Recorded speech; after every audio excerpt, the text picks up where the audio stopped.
আজ আমরা পড়ব ওয়ার্নিং সাইন অফ ক্যান্সার। ক্যান্সারের যে ওয়ার্নিং সাইন আছে সেটা 7টা ওয়ার্নিং সাইন। সেটা আমরা মনে রাখার জন্য যেটা দিয়ে মনে রাখবো সেটা হচ্ছে কশন দিয়ে আমরা মনে রাখবো ওয়ার্নিং সাইনের সেটা হচ্ছে ফার্স্টে সি দিয়ে হচ্ছে changes in bowel or bladder habit, মানে বাওয়াল আর ব্লাডার হ্যাবিটটা চেঞ্জ করে দেয়।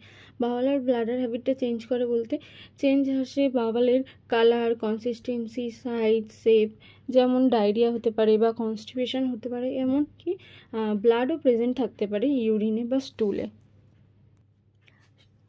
এ সোর হুইচ ডাজ নট হিল, সোর যেটা হিল হয় না। সোর যেটা হয়েছে সেটা হয়তো অনেক দিন থেকে আছে, সেটা হিল হচ্ছে না, আস্তে আস্তে কন্ডিশন আরও খারাপ হয়ে যাচ্ছে, ডিটোরিয়েট করছে বা পেইনফুল হতে পারে, এমনকি সেখান থেকে ব্লিডও হতে পারে। Unusually bleeding or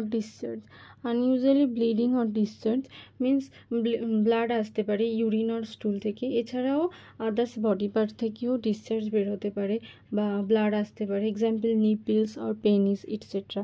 then thickening of or lump in breast or other part of the body.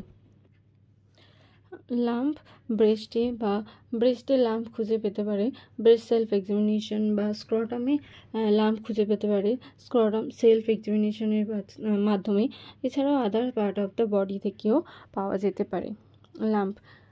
Then indigestion or difficulty in swallowing বা ইনডাইজেশন দেখা যেতে পারে, আর যখন কোনো কিছু খাবে সেই ক্ষেত্রে গলায় ব্যথা ফিল হতে পারে। অবভিয়াস চেঞ্জ ইন মোলটা বিভিন্ন কালারের হতে পারে, মানে চেঞ্জ হতে পারে কালারটা, বর্ডার দেখা যেতে পারে মোলের মধ্যে, এছাড়া মোলটার ডায়ামিটারটা আস্তে আস্তে বড় হবে এটাও মনে হতে পারে, 6 mm থেকে বেশি হয়ে যেতে পারে। Then in the last one, nagging cough or hoarseness.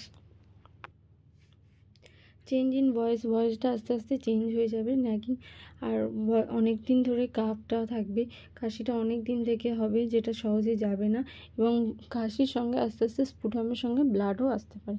এটাই ছিল 7টা ওয়ার্নিং সাইন ক্যান্সারের। আজকে এতটা, থ্যাংক ইউ।